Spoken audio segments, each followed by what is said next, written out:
Friends, have you pushed the pause button lately? Hey, it's Pastor Mike from Fellowship Church. Always love to connect with you midweek. Hope you're enjoying this warmer weather. Hope you're doing well. That thought for you again, friends. Have you pushed the pause button lately? Come back to that word in a second. Last week, if you watched the video, you know that we spent a little time focusing on Psalm 46, which fits really well with some things going on in our world today.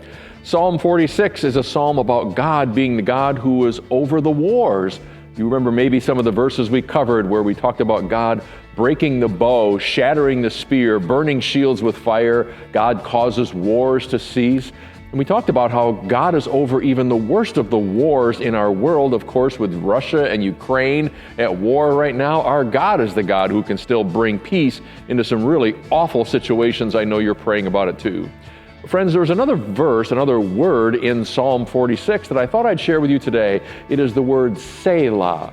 Now, if that word sounds familiar to you at all, it's because it was the name of a Christian singing group from a number of years ago. They would spell it S-E-L-A-H, Selah. That word occurs quite commonly in a number of the Psalms, about 70 times in different Psalms.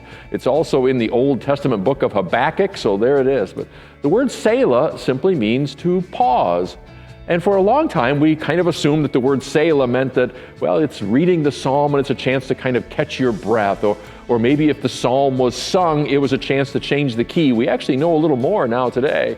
We know that the word Selah means to pause and then just meditate on God, or maybe give God thanks, or maybe just have kind of a quiet God moment. You've read something in the Psalms, it's a powerful thought, and now we're just going to have a Selah moment and give God thanks.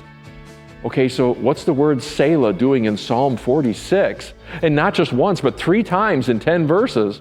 And if you look through the other Psalms, you'll notice that the word Selah occurs most often in Psalms where David or someone else was complaining, saying in effect, God, here's what's going on in our world, or here's what's happening in my life. I'm in a time of turmoil or trauma. And then in the midst of his complaint, he would just pause and say, Selah. That tells me something about Selah moments. A Selah moment can be a moment when everything's going well in your life and you want to just pause and give God thanks, express your gratitude. That sounds wonderful. Here's another thought though.